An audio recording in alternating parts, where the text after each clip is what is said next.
And good afternoon, and thanks for joining us here on this Friday. We're a little bit behind schedule, about 18 minutes behind our regular start time, but thanks for joining us here for this Adventist Health Wellness Connection.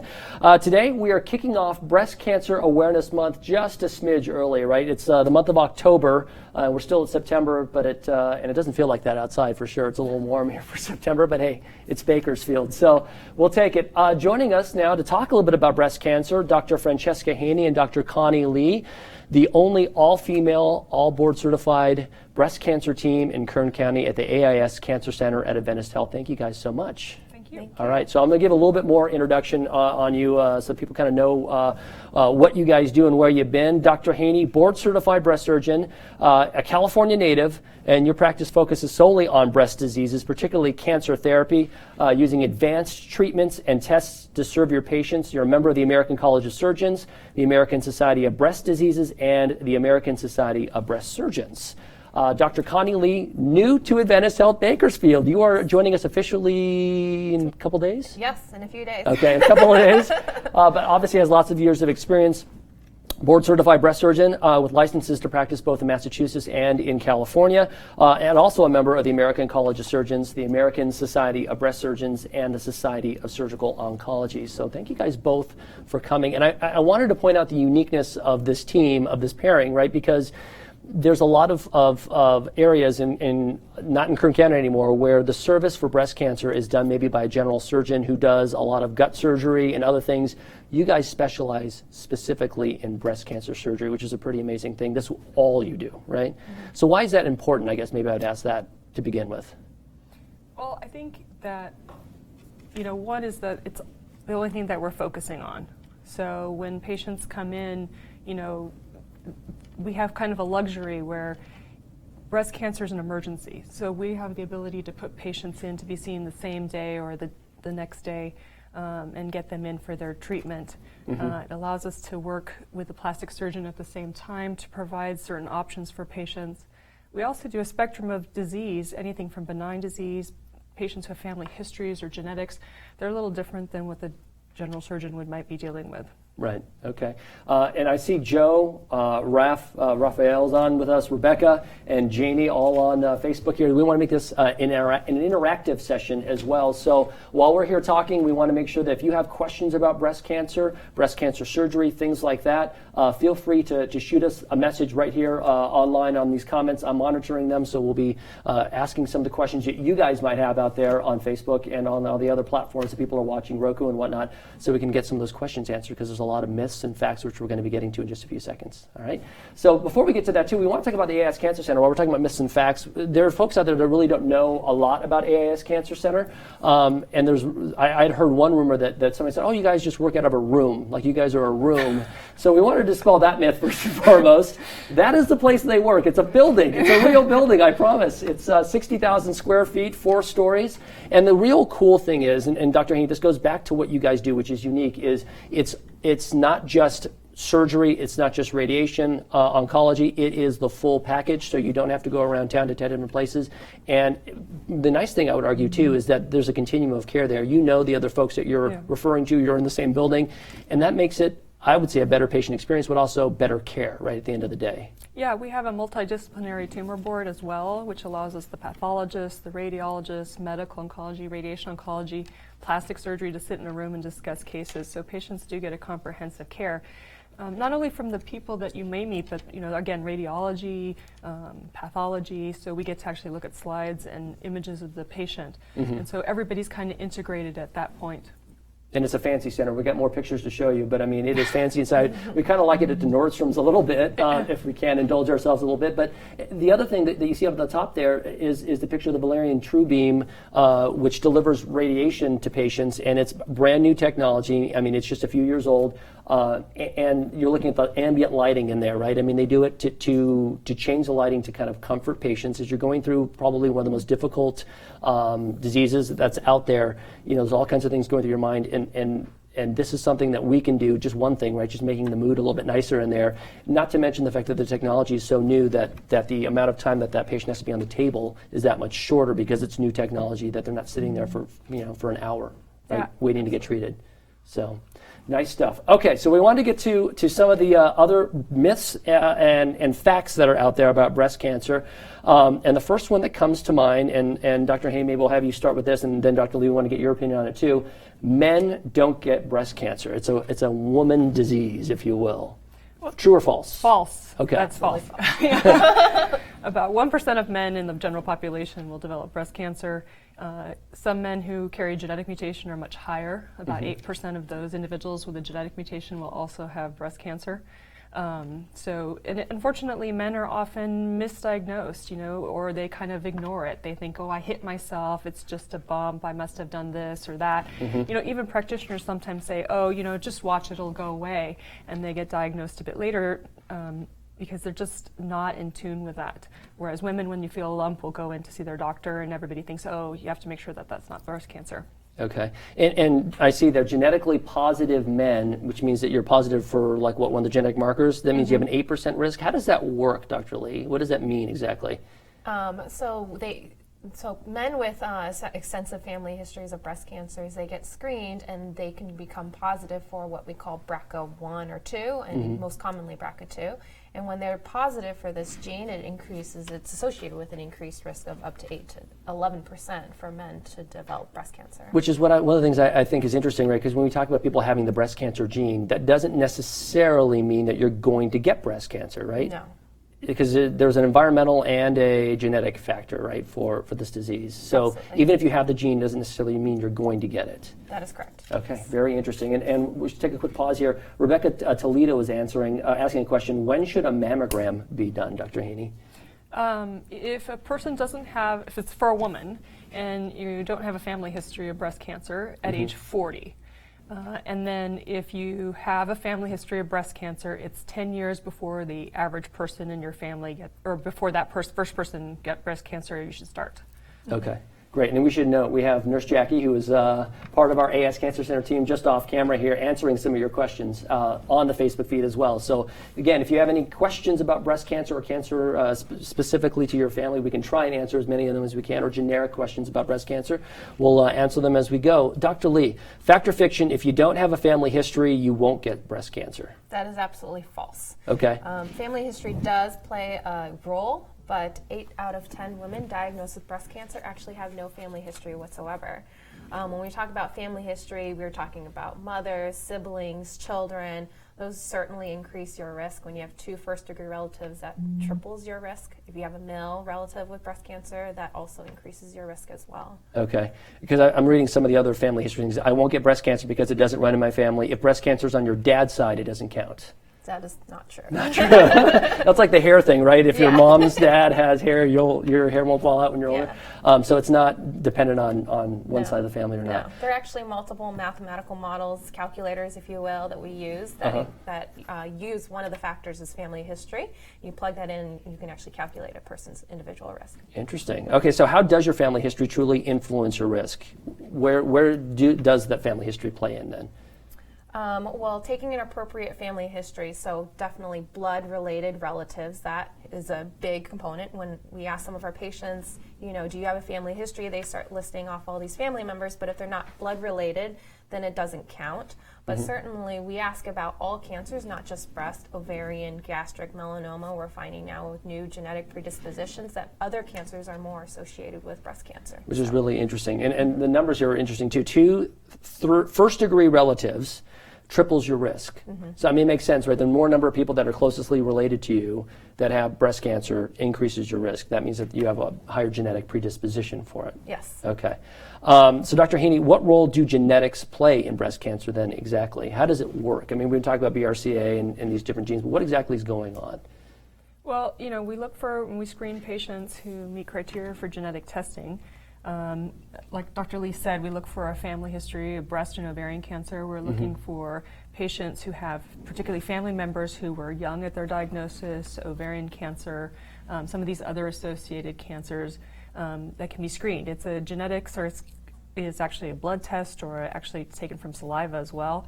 and it's sent to one of 4 labs here in the United States, and they can test, and then it comes back with the results. And we use the results to screen patients and do screening as well as treatment. So most common gene is BRCA1 and BRCA2. Average 7 in 10 chance of getting breast cancer by age 80. Other associated cancers includes ovarian, as you were talking about, and tends to look for young age, but multiple individuals and related cancers, right?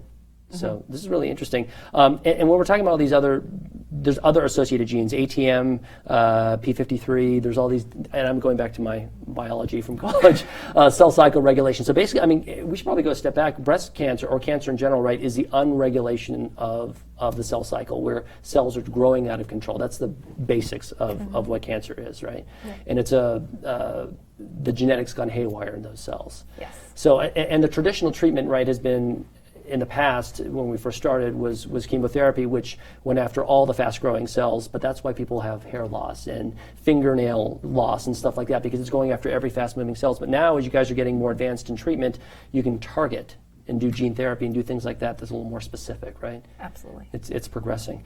Another question, this one's from Courtney. What about PASH? PASH. I don't even know what that is. Does anybody know what that is? Pseudoangiomatostromal hyperplasia. Okay. You may want to say that again, because I didn't know what that was. It basically is an abnormal, or it's a benign condition, but the cells are growing in an abnormal pattern, so to speak. We do generally recommend monitoring these patients with either excision or close follow-ups with imaging in terms of a mammogram or an MRI or an ultrasound, however they were diagnosed to begin with. I don't know if you have any. I agree with you. Okay, so can you say that again, post? Pseudoangiomatostromal hyperplasia. Okay. Try to say that 3 times fast. I'm going to go home and Google that, because I don't know what that is. Interesting. Okay, Dr. Lee, some women believe that if they have smaller breasts, they have a smaller risk of breast cancer. Fact or fiction? This is an interesting one. This is definitely false. False, okay. Yes. So if your breasts are smaller or have less fatty tissue, you're not necessarily less likely to develop breast cancer. No. Why would people, I guess, I'm not sure, but I mean, people would assume, I guess, if there's more tissue there, you have a higher incidence or higher chance of getting breast cancer? I think the fact that you're a woman and you have breasts increases your risk for breast cancer. The fact that they're smaller does not necessarily mean that risk is smaller. Interesting. Okay, so Dr. Haney, another question that comes up often, dense breast tissue. Because you hear that a lot sometimes, even with the mammograms, right, is the tissue looks dense. What does that mean exactly for a woman who sees that on a mammogram report or anywhere else? So density is really the percentage of fibroglandular elements related to the relative amount of fat. So density is just basically how much breast tissue do you really have. A lot of this came out of some of the new laws that were passed several years ago regarding mammography and informing patients what their density was. And so if you've had a mammogram report in the last 10 years, patients will notice that they were told what their density is. To be honest, radiologists have always commented on the density of the breast, but now it's actually in a formal report to the patient. So density plays in two ways. There's a slight increased risk for breast cancer depending on the density, which is based on multiple factors. Age of the patient, so if you're pre or postmenopausal and hormone therapy, some genetics. So there's different factors that we can't really control necessarily. But the other part to the density is that it makes screening sometimes a little more difficult by standard mammography. So patients can be suggested, if they're dense, to have an ultrasound as part of an adjunct to supplement their imaging. Oh, interesting. Okay. Another question coming in from, looks like Bever Rosemarie. How often do you do a routine CT scan and blood test to check for cancer return after having a double mastectomy? Dr. Lee? What's the follow-up right after that? I mean, what does the schedule look like? So after a double mastectomy, it depends on whether the patient has had reconstruction as well. Generally, as breast surgeons, we follow them up with physical exams every 6 months for the first 3 years and maybe yearly after. In terms of CT scans and blood tests, those are usually scheduled by the medical oncologists. If they're doing a PET CT, that they generally start off every 6 months, and then they can again move out to a year depending on how well they're doing. Okay. Let's get to our next question, or next fact or fiction, myth. If a woman had cervical cancer, she's at a higher risk of breast cancer. Dr. Haney, true or false? False. False. Why is that? People think it's the cervical cancer that's associated with breast, but it's actually the ovarian. So it's the ovarian cancer risk that we're worried about in regards to genetics. Okay. With breast cancer. And is there a reason behind that? Because of the BRCA1 and 2 genes. It's Okay. the way that they play together. Interesting. Okay. Fact or fiction, Dr. Lee, implants cause cancer. That is absolutely false. Okay. Implants, women with implants, just like every other woman, need to also have their yearly mammograms done. Mammograms are just a little trickier, and women with implants, they have to do what is called displaced views. So in order to, if you will, to get a picture of the actual breast tissue, they have to displace the implant to the side in order to see the breast tissue. Makes it really difficult to get all the breast tissue in the image. There are some association with anaplastic large cell lymphoma with certain implants. It's a very rare condition. It's very treatable. It tends to be associated with textured surfaces and older implants. We don't see a lot of it now. Is it harder to, I mean, you mentioned a displace, but I mean, is it harder to image? Is it easier for a breast cancer to go undetected, let's say, if you had an implant? Or you're saying no, as long as you're getting the correct mammography done? I think it's hit or miss. I think in terms of physical exam, women claim and physicians claim that it may be actually easier to detect nodules and lumps because you're actually feeling it against the surface of a smooth implant as opposed to the ribs. In terms of imaging, there are spots where mammograms can actually not get because they can't displace the implant in that Completely. direction. Yeah, exactly. Interesting. Okay. Fact or fiction, Dr. Haney, cancer related to the use of underwire bras. Oh, that's false. Okay. Yeah. It's probably going on a long time, I'd imagine. Yeah, the theory is people argue that the underwires obstruct the lymphatics and that somehow causes the cancer. There's no truth to that, and there have been studies that have shown that that's not true. Okay. Heavy smoking, though, over a long period of time may be related to breast cancer. Is that right? Okay. And women who start smoking before their first child may be at an increased risk of cancer as well? Yes. Okay. Obviously, smoking's not good for you in general, right? Yeah. So there are several things that we recommend patients to decrease risk of breast cancer. One is, we encourage patients not to smoke anyway, but losing weight and being within a healthy weight has actually been shown to decrease your risk of breast cancer and other kinds of cancer. Exercise, routine exercise as well, making sure that your vitamin D level is within normal, which is a blood test that your primary doctor can do, and avoiding alcohol are all things that you can do to change your risk. Okay, and Dr. Haney, we have another question from a Facebook viewer. Lisa Vollardis is asking, what is fibrous tissue? Is that different from I think dense? that's pretty much what we call breast tissue. People have a lot of terms for breast tissue. They'll say, well, I have fibrous tissue. I think a lot of people, that's kind of the texture of the breast, and it's like a descriptive term, just that they're perhaps more dense than somebody else. People also like to use the term fibrocystic, which they say, it's fibrocystic disease. It's not really a disease. Okay. It's just the texture of the breast. Because I'm sure that's what Lisa's asking. Is it abnormal in any No, way? Is it no. going to? No. Okay. It's just everyone's body's different, right? Yeah. Okay. Fact or fiction, Dr. Lee, hormones cause cancer. So hormones have been associated with increased risk. We know that women on birth control pills are at an increased risk. When they stop the birth control pills, that risk goes back down to normal after 10 years. Okay. Women on combined hormone replacement therapy, especially if they still have their uterus, they do have an increased risk. That risk, again, goes back down to normal after 5 years of discontinuation.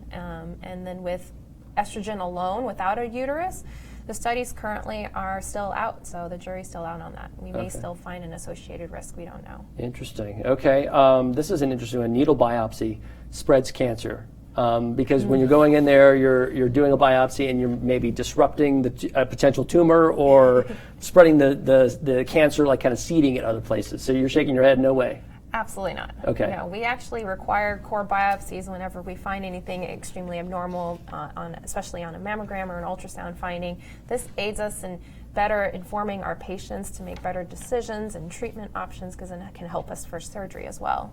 Yeah, it's an old myth, and unfortunately it's quite detrimental to patients. There are lots of things that show up on mammograms and ultrasounds that are nothing. They're benign.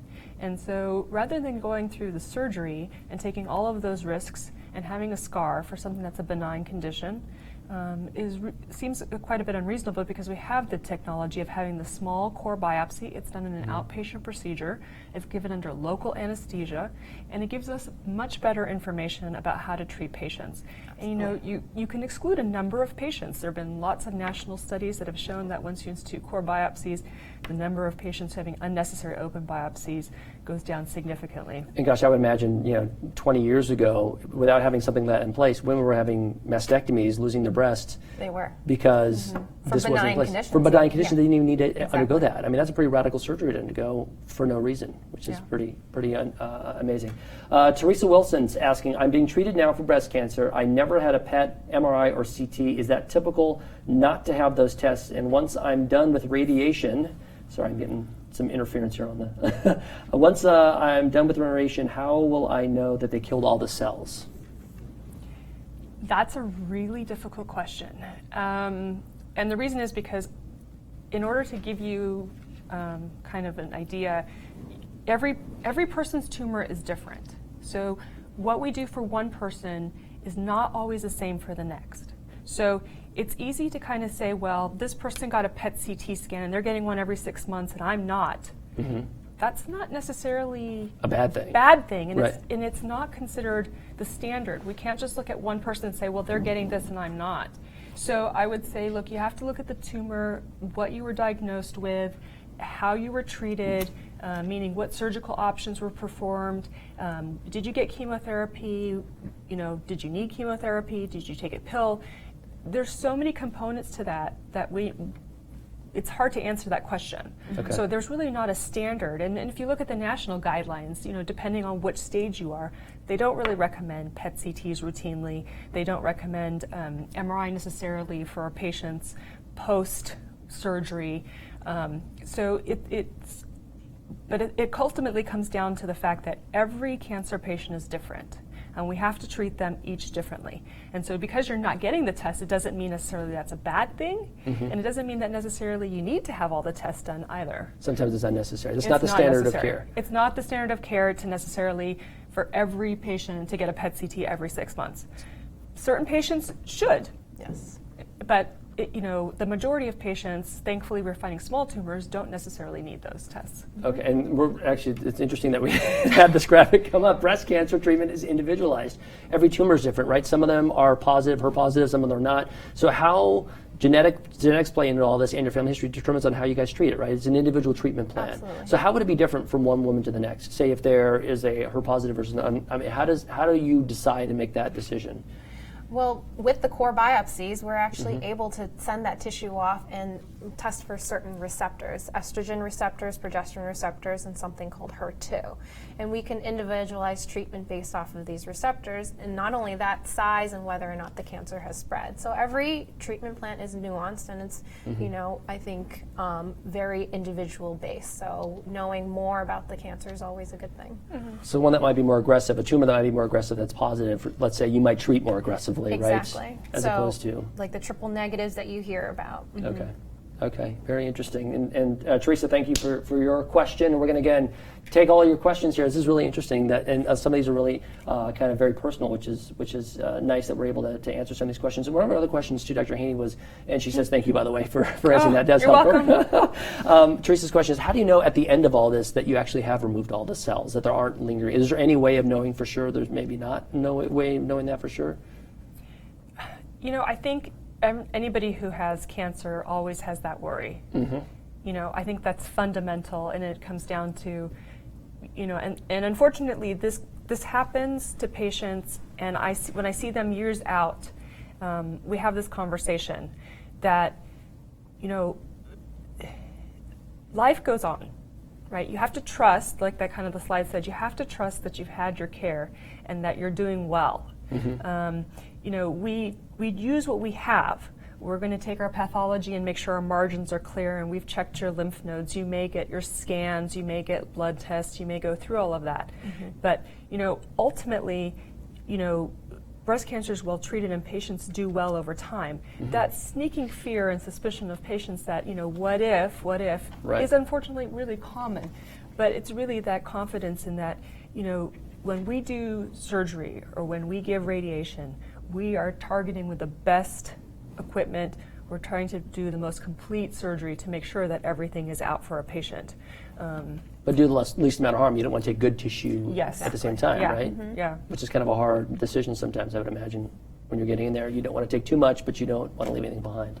Yeah, and that's part of the art form that you have, and when you're dealing with it, just like the radiation oncologist is making sure that he gives enough radiation to a particular area, and they're using the CT to plan this specifically. It's really amazing just the minute detail that when your patient's going through treatment, that patients are being imaged and treated with. Because the best way of imaging, which we were talking about at the very beginning of this broadcast, where you have the latest technology now, can pinpoint, within a tiny millimeter, right, of where that tumor is. So you're getting only the bad stuff and none of the good stuff, because you don't want to burn bad tissue. You don't want to get radiation burns, which is relatively rare these days. But you don't want to kill good tissue along with the bad. Yes. So, okay, another fact in fiction. I have a lump, but my mammogram is negative. I shouldn't worry, Dr. Lee. That is absolutely false. Okay. A mammogram is just one of many imaging tools. We have ultrasounds, MRIs that we mentioned, in CAT scans even. Just because your mammogram is not able to pick it up, we can use other imaging modalities to see if it actually is concerning or not. Okay, and ultrasound, MRI, and then biopsy is the ultimate one. So how do you know? I guess maybe in my own mind, maybe I don't fully understand it, but when do you know it's definitely benign versus malignant? Is through the biopsy? So there are actually multiple ways based off of mammogram and ultrasound by the way the lesion looks. If it's well circumscribed, there's certain terms that radiologists can describe these lesions as, and we as surgeons know what to look for as well. And then they can actually rate it on a BI-RAD score, which is their categorization of how worrisome a lesion looks. And beyond a certain number, they recommend biopsying. So we don't biopsy everything that we find. Otherwise, I think we'd be subjecting women to a lot of needless biopsies. But we do biopsy the ones that look suspicious. And that's a standard, right? I mean, it's a standard across the country. Standard No matter across where you go, world, right? You go to another, they all use the same scoring system, so that Exactly. we're all speaking the same language, and people are not looking at two different things, which is really interesting. Fact or fiction, Dr. Haney, if a woman has breast cancer, she will need a mastectomy, chemotherapy, and radiation that potentially could make her hair fall out. No. Okay. No. So kind of we were talking about before, treatment is personalized today to each individual patient. So each tumor and each patient is given their own plan of care. So there are different options. People don't necessarily always have to have a mastectomy, lumpectomy, or partial mastectomy can be completed. Patients can have a mastectomy with reconstruction, different kinds of reconstruction. A lot of patients don't need chemotherapy. There's new technology called Oncotype that can tell you what your chances of recurrence are and whether or not you'd benefit from chemotherapy. And new studies as well on radiation and who benefits and who doesn't. Yes. Okay. And Teresa's saying, as she's watching this, just wanted to add early detection and mammogram saved my life, right? Oh, yeah. Which we're going to get to in a few seconds, because we have some interesting numbers to talk about, which is actually quite newsworthy, and that is breast cancer is becoming kind of an issue with young women in Kern County. But before we get to that, Dr. Lee, fact or fiction, women can avoid getting breast cancer? Is that something you can do by lifestyle modification, diet, exercise? No. Just the fact that we have breasts puts us at an increased risk for breast cancer. Okay. So, I mean, there's stuff that they always say, like with heart disease, too. You can run away from exercise and bad diet, but you can't run away from your bad genes, right? Correct. So if you've got the genetics, and potentially if you're exposed to certain things that we don't fully understand yet, you will develop breast cancer potentially. Yes. So, okay. Let's talk a little bit more about risk factors for breast cancer. Dr. Haney, what are some that women need to keep in mind? You said, Dr. Lee, being a woman, which is 100 times more common in women than men for breast cancer, but age. So does your age go up or decrease when you get older? So breast cancer tends to be more common as we get older. People sometimes say, well, I'm too old to get breast cancer, so I'm too old to get my mammogram. That's totally false as well. Okay. People sometimes say, well, I'm too young to get breast cancer, and unfortunately that's also false. So it tends to be more common in women, tends to get more common as we get older. As I mentioned before, you can modify some of your risks by losing weight, exercising, avoiding alcohol, and make sure your vitamin D level's normal. Okay, so lots of things you can do. Personal history, though, does, obviously we mentioned increase as well, right? If you have a Yes. familial relationship to somebody that's had Yes, breast cancer, definitely. will also increase it as well. And again, we want to remind you, too, over at the AIS Cancer Center, if you want to attend one of Dr. Lee's breast health free lunch and learns that's coming up October 9th. Topics include, as we've been talking about here, dense breast tissue, breast surgery, plastic and reconstruction surgery, and follow-up care. We just ask that you RSVP if you're planning on coming down. Again, that is at the AIS Cancer Center coming up 637-8321 is the phone number to call, 637-8321, and we can get you more information about coming on down and doing a free lunch and learn with our team, our breast cancer team, so you can ask maybe questions if you're not interested in putting it on Facebook out there. You can ask Dr. Lee in person, which is always great. Let's talk a little bit about age. This is something that's concerning young women getting breast cancer. Dr. Haney, can you be too young to get breast cancer? And what's the youngest, I guess, maybe case that you've seen?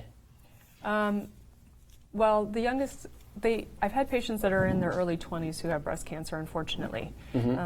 Obviously, they usually come in because they have a lump, because they're not doing the regular mammograms. So they come in with a little more advanced disease sometimes, unfortunately. And this is something that's interesting. We'll probably talk to Nurse Jackie, who's going to come up and join us in a few minutes here.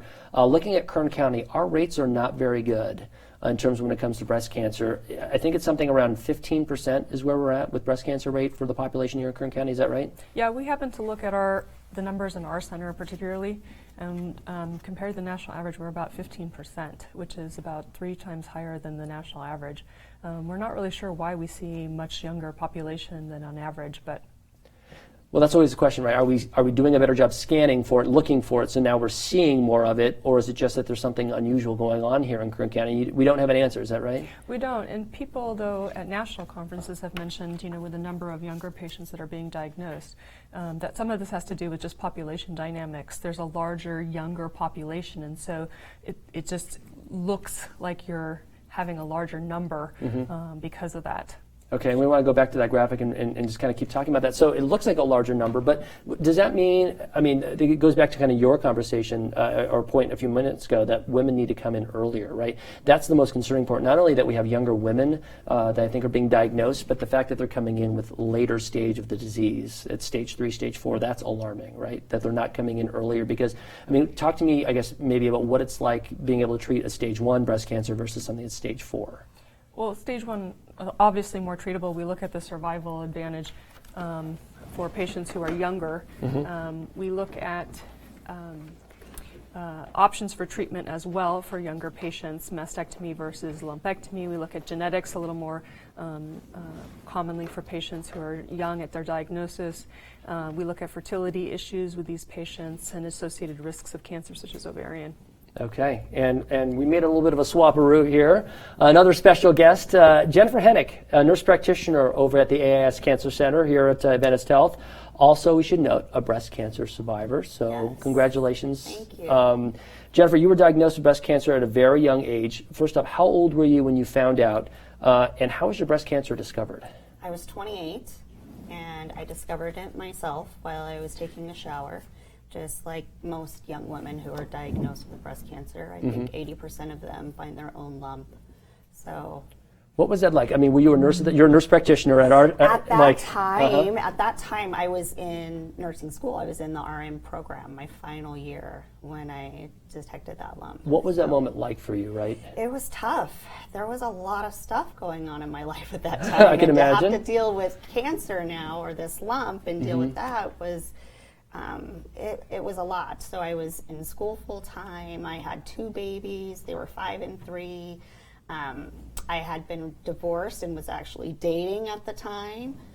Worked a full-time job. So there were all sorts of things going on in my life when I found that lump. How does it inform, I would ask, maybe it doesn't, but how does it, I would imagine it does, the way you treat patients now? Now, having been a survivor and gone through the disease process, what is that like? Because you've kind of been there, right? It's awesome. It's amazing. And I always tell people that's the silver lining that came to me with my breast cancer diagnosis, was finding that this is the place that I need to be. This is why I'm here, to treat these patients. Because otherwise I would have never even considered going into oncology. But just my experience alone, especially with the nurses who treated me, just the way they cared for me and everything. It really sparked that your desire passion in to want to me. go back and help back. Absolutely. What was it like being diagnosed, I guess, at a young age? Because we may have some young folks, especially on Facebook, who are watching, who'd be interested to know what it's like. I mean, that's got to be devastating. You're not thinking at 24 or 25 years, oh, I'm going to have a potentially terminal disease.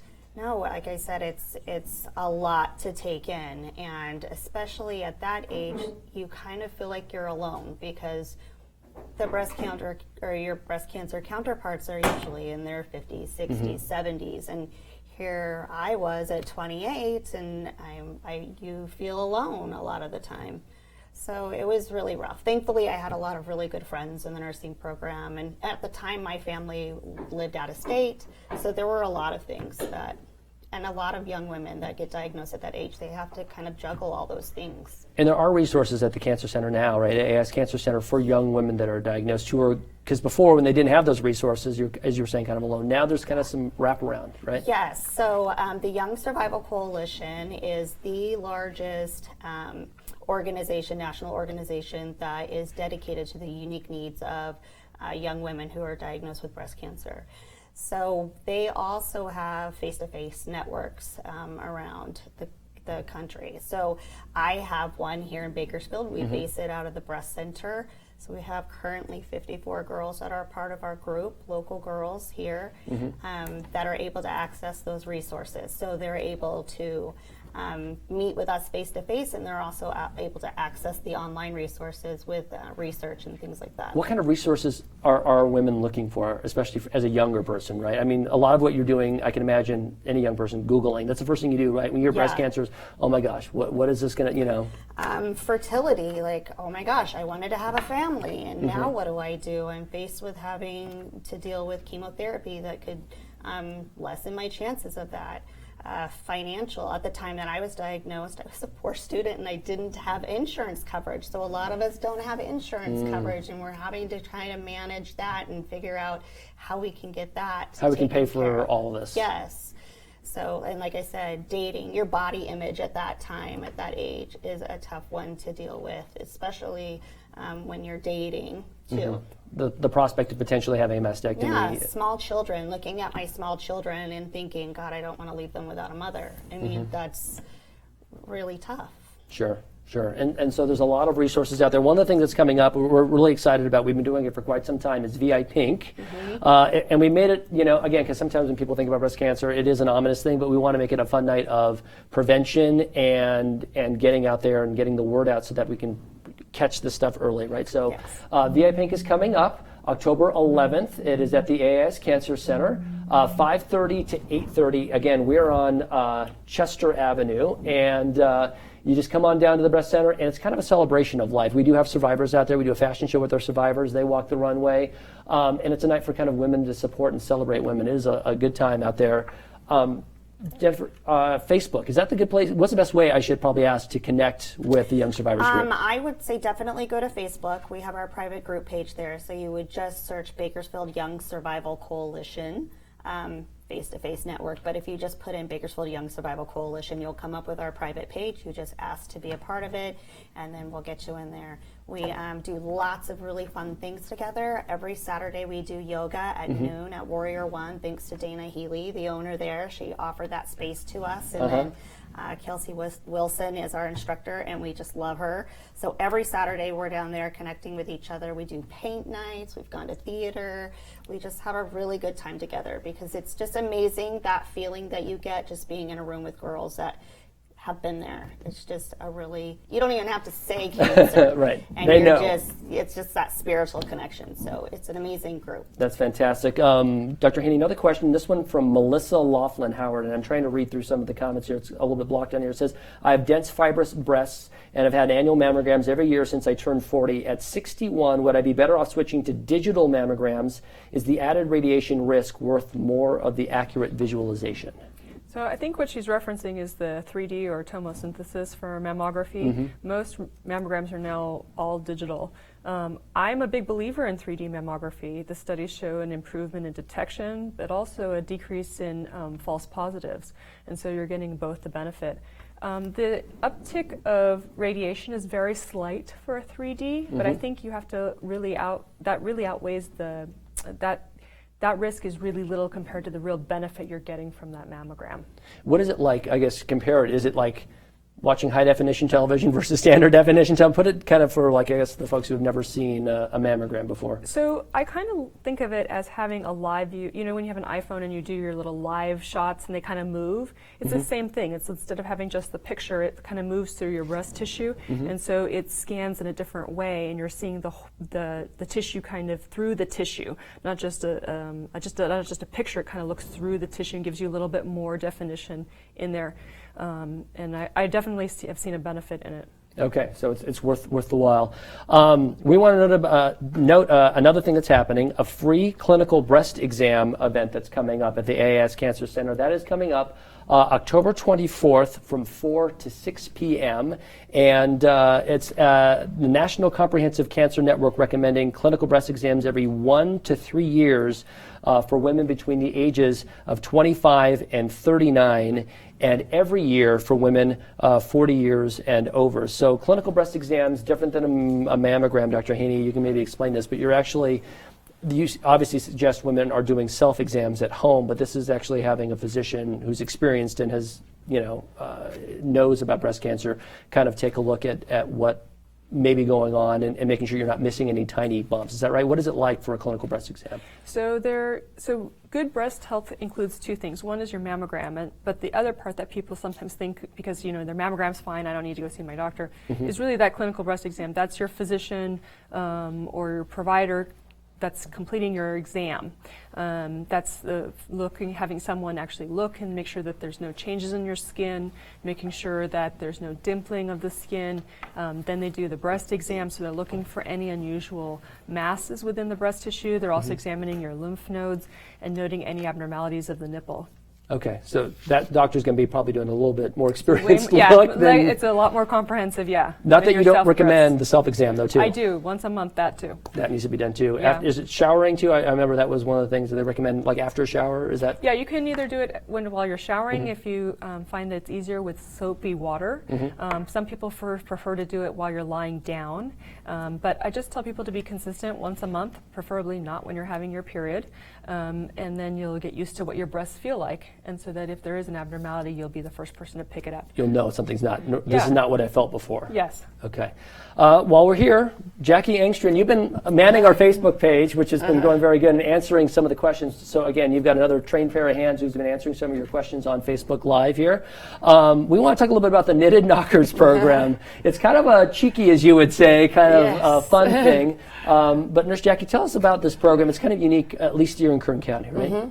The Knitted Knockers are a soft, comfortable breast prosthetic that are knitted by all local ladies in Bakersfield that patients can wear in their bra rather than wearing the heavy silicone gel ones that they're given by their insurance companies. And tell me about how this came up. Was it just from hearing from patients saying these things are not comfortable? One of my patients told me about the Knitted Knockers, and I've been knitting since I was a little girl, so I decided to look into it. And then figured I can't knit them all on my own, so I went on search for knitters in town, and I found a wonderful knitting guild called What the Knit. And it's got about 150 ladies and gentlemen in there, and they have helped me to get this knitted knocker program off the ground. So we've given out about 450 knockers in 2 years.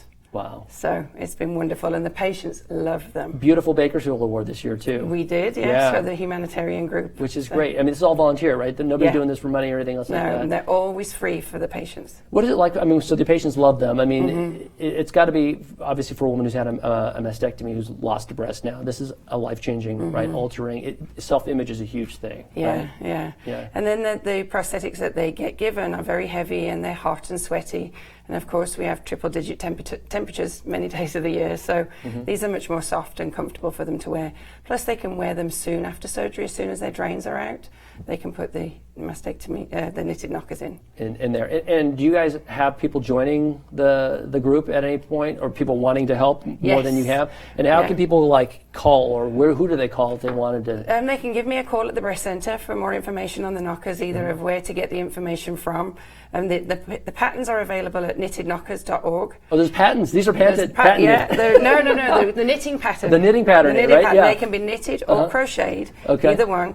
The patterns are available for free download. I also have them in the breast centre. I can provide yarn to knitters or crocheters if they need some yarn to knit some. And we also have a knitted knocker stuffing party coming up October the 7th from 2 till 4 in the afternoon on a Sunday afternoon at the Twisted Skein, which is our local yarn store who are big supporters of the knocker program. This is just fantastic. I mean, this is just people from the community who thought, hey, this is a need, and if we can make a woman more comfortable going through this process, this is what we can do, right? Yeah, and you would never know that they weren't real knockers. And do you guys need donations at all, or do people just donate? We're always looking for donations. I buy yarn so that the knitters can, because the knitters generally buy the yarn themselves, but I like to provide them yarn if we can. It has to be a certain type of yarn. We can't accept any yarn for them because some of the yarns are too rough and on the patient's skin after they're having surgery in that tender skin. So we have special yarns that we use. So I buy yarns, I buy the little bags to present them in. And Jack, we should note too, there is a knit-off, if you will, right, for the VIP event we were just talking about a few minutes ago. Yeah. And tell us about that. Too bad we didn't remember there being pictures for this, but I can't remember who won last year, but they vote at the VIP event on... The deadline to hand in the knitted knockers for the knitted knocker knit-off is today. Okay. They will be on display from Monday morning through our VIP event. There's 3 categories, the most creative, their best interpretation of the theme, and you can choose whatever theme you want to and interpret however you wish, and People's Choice Award. So we encourage people to stop by the Cancer Centre next week, and there'll be ballot slips out by the display, and they can vote for whichever their favourite knocker is. I'm trying to remember which one I voted for last year, but I remember them being like a Pokemon or something. There was an Elf on the Shelf theme, I think. It was a gnome in his home. That was the most creative. And the one that won People's Choice was boobies buzzing by, because they were bees on there. Yeah, it's great. This is a fantastic program, and it is helping so many women as they're going through this healing process, because this is a mind, body, and soul type thing. It's a spiritual thing that you're trying to help this woman feel whole again after going through the surgery. And the knitters love doing it too. Right. It's great. It's a great program. That's fantastic, Dr. Hayne. I got one more question for you. This is from Kathy. At what age do you recommend the mammogram program start for young ladies? What age? Because there was a huge debate about this. I remember, I want to say earlier this year, I can't remember which medical group came out and said 40, maybe not so much, wait until later. What is your thought? What's the national standard on it? We still recommend 40. Okay. So 40 to start with for your baseline, 10 years before the earliest person in your family got breast cancer if you have a family history of breast cancer. Okay, so it's important still to get that done. And one of the other things that we wanted to say is the care that you get at AIS Cancer Center, I know you like to talk about this, is the same that you will get anywhere else. The standard of care, which is great, right? We're bringing, Adventist Health is bringing a standard of care here that you would get at UCLA, USC, any of those big tertiary care systems that you would think, are doing the gold standard work. That's the same work that we're doing here. Yeah, right? We're a nationally accredited breast center. We have an NAPBC. We're also a breast imaging center of excellence. So we follow, kind of above and beyond the national guidelines at AIS. Like I said, we have a multidisciplinary tumor board. We have medical oncologists, radiation oncologists. We have social workers to help with patients, financial assistance as well.